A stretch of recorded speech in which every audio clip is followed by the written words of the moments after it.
तो विद्यार्थियों, आज हम बात कर रहे हैं कौटिल्य के राज्य द्वारा बताए गए नेक्स्ट जो कार्य क्षेत्र हैं, सामाजिक क्षेत्र और न्यायिक क्षेत्र में राज्य के क्या क्या दायित्व हैं, वह कौटिल्य क्या बताता है। तो सामाजिक क्षेत्र में जब हम बात करते हैं तो दो चीजें, मुख्य रूप से दो व्यवस्थाएं उस समय थी। एक थी वर्ण व्यवस्था और एक थी आश्रम व्यवस्था। ठीक है, तो वर्ण के आधार पे कौटिल्य किसी प्रकार का भेदभाव नहीं करते हैं। वो कहते हैं कि प्रत्येक वर्ण है, उसका अपना एक स्वधर्म है, वो उसकी पालना कर रहा है। साथ ही उनका ये मानना है कि सभी वर्ण और आश्रम है वो नियमों से संचालित हों। राज्य द्वारा जो भी नियम बनाए गए हैं, ये देखना राज्य की जिम्मेदारी है कि उनमें कोई भी वर्ण है वो उसको असुविधा का सामना नहीं करना पड़े।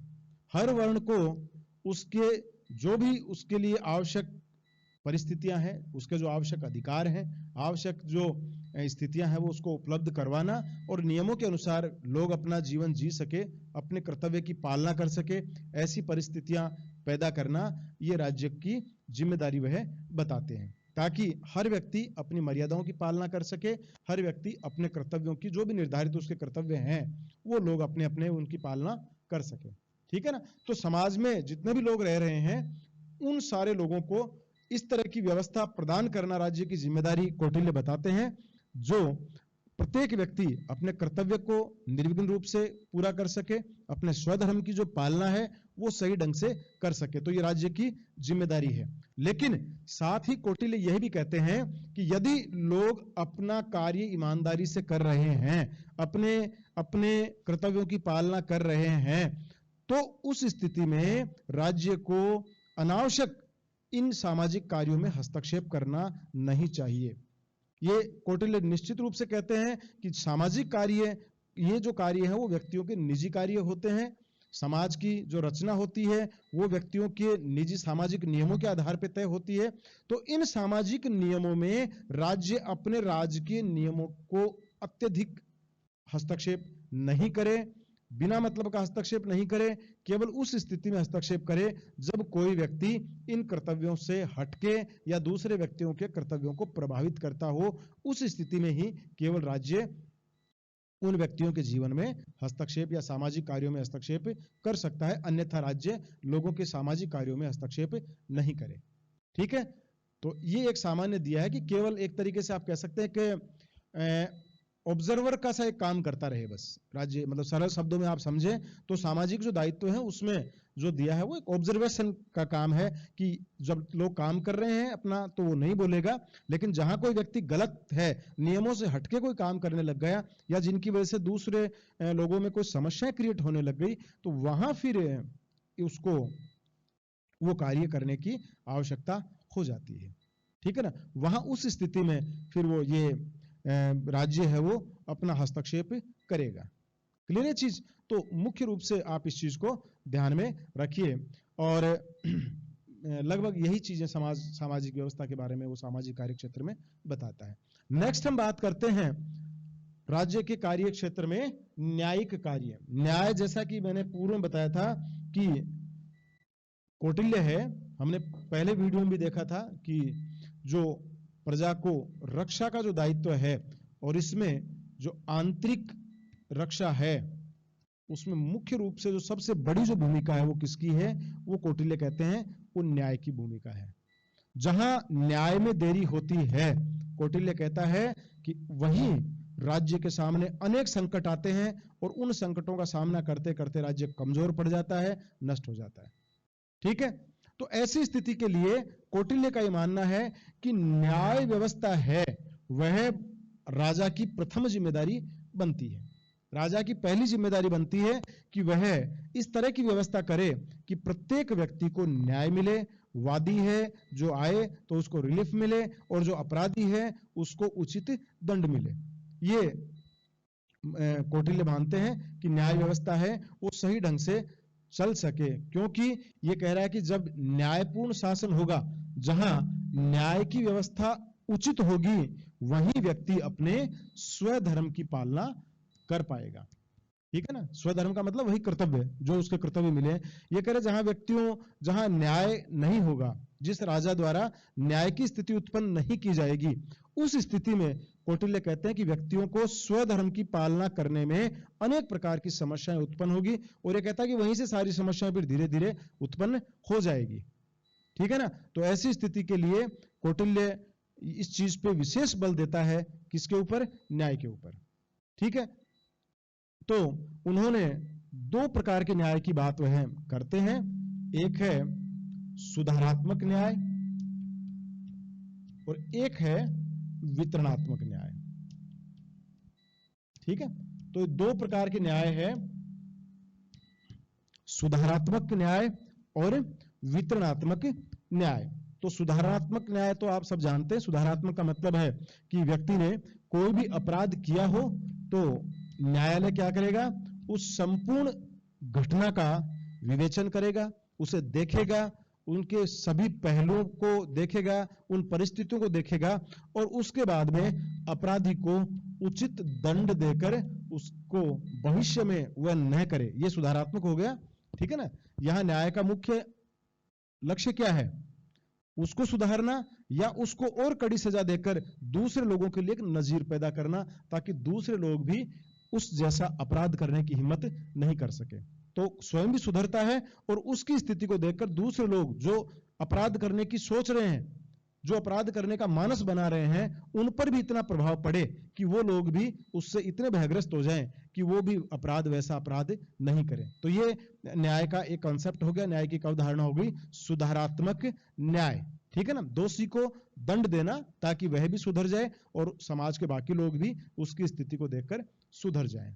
तो ये अलग अलग जो न्याय के क्षेत्र में काफी डिटेल से हम देखेंगे जब इसकी न्याय व्यवस्था, कौटिल्य की न्याय व्यवस्था की बात हम करेंगे। अभी सामान्य बात कर रहे हैं हम राज्य के कार्य क्षेत्र में न्याय को एक सामान्य परिचय, तो उसमें हम बात कर रहे हैं। तो पहला हो गया सुधारात्मक न्याय, अपराधी को दंड देना ताकि उसके आचरण में सुधार हो सके, और कड़ा दंड, और भी कड़ा दंड कई बार हो सकता है, मृत्युदंड जैसी स्थितियां भी हो, तो उससे आप कह सकते हैं साहब उससे काय का सुधार होगा।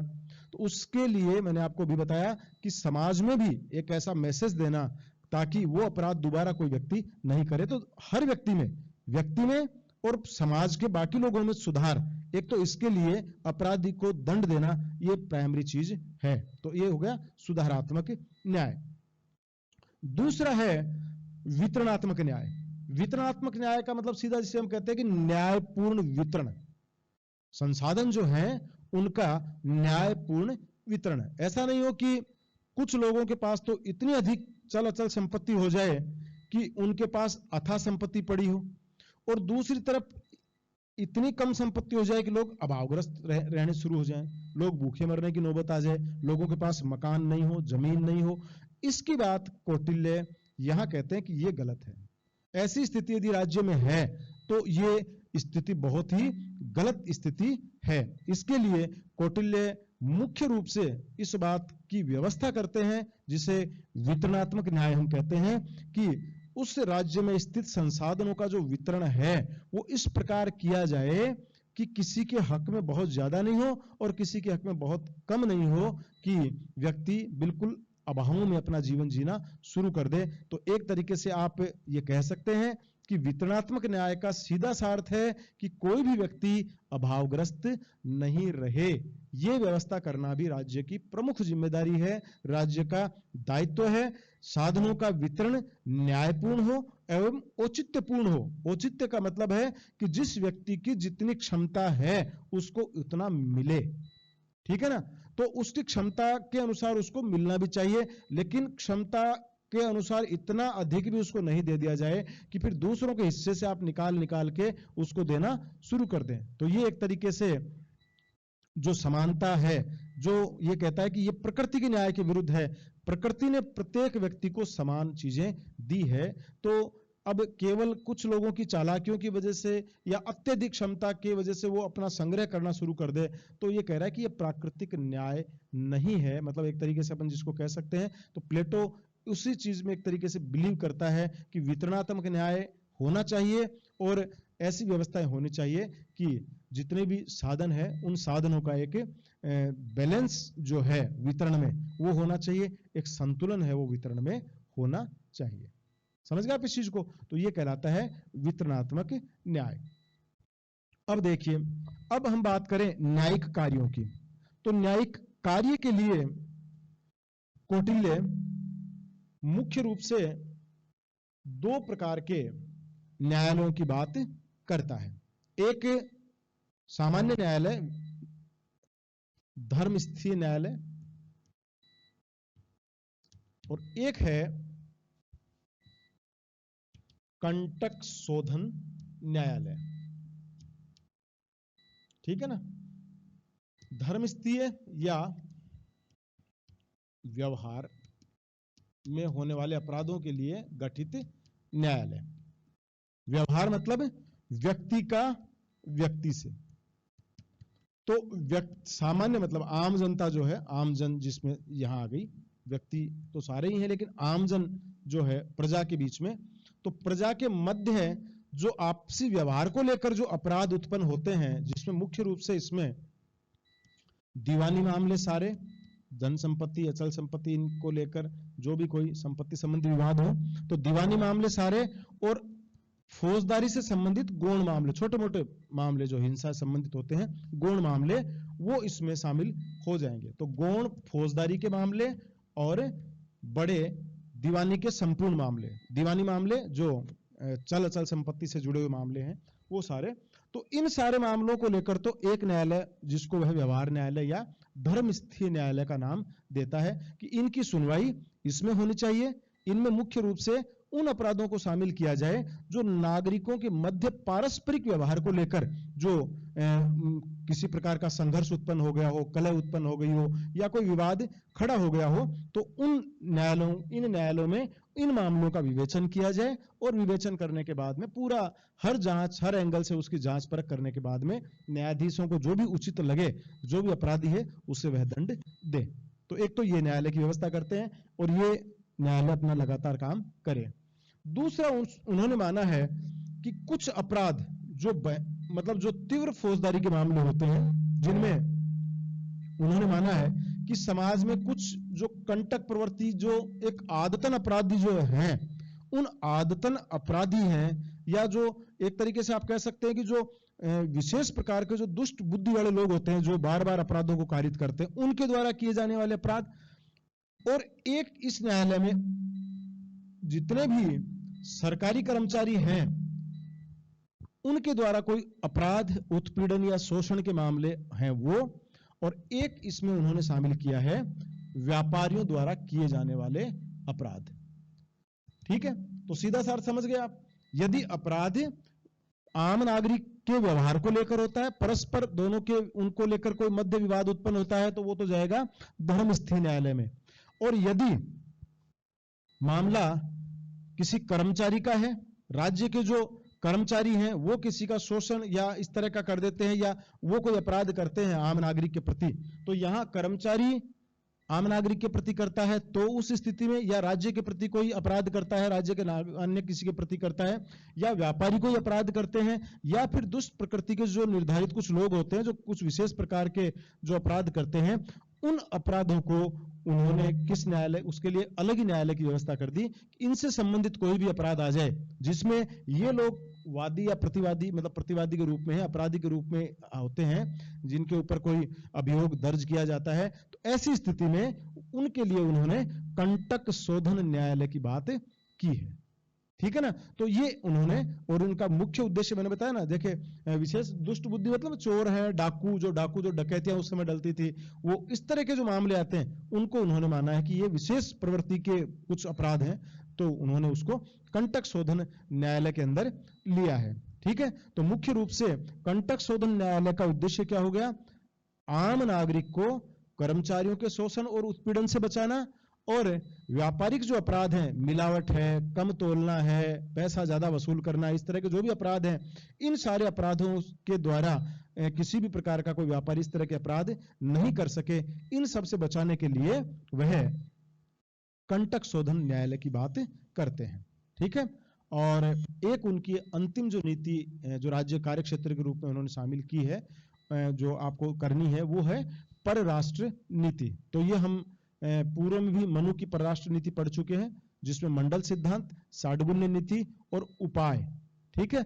और उन्हीं के अंतर्गत आप देखेंगे कि आप उन्हीं चीजों को दोबारा कौटिल्य के संदर्भ में भी ले सकते हैं। कोई थोड़ा बहुत जो अंतर है वो हम उसके बारे में अलग से बात करेंगे। तो परराष्ट्र नीति भी राज्य का एक प्रमुख कार्यक्षेत्र है, जो आप जैसे मान लीजिए यदि कार्यक्षेत्र आता है तो आप उसको भी बड़ा डिटेल से यहाँ लिख सकते हैं। परराष्ट्र नीति में अन्य राष्ट्रों से मधुर संबंध बनाना, मित्रों की संख्या में वृद्धि करना, अपने हितों की पूर्ति, तात्कालिक और भविष्य के लाभों को ध्यान में रखते हुए परराष्ट्र नीति का सफल संचालन करे एक राष्ट्र। तो ये भी राष्ट्र का एक महत्वपूर्ण है। और इसमें जब हम आगे देखेंगे तो गुप्तचर व्यवस्था और देखेंगे। कौटिल्य ने गुप्तचर व्यवस्था के ऊपर बहुत ज्यादा बल दिया है। गुप्तचरों का मुख्य कार्य, उन्होंने माना है कि परराष्ट्र नीति में उनका बहुत बड़ा रोल है। गुप्तचर यदि सही समय पर सही मैसेज दे देता है तो निश्चित रूप से वो राजा अनेक प्रकार के संकटों से बच जाता है।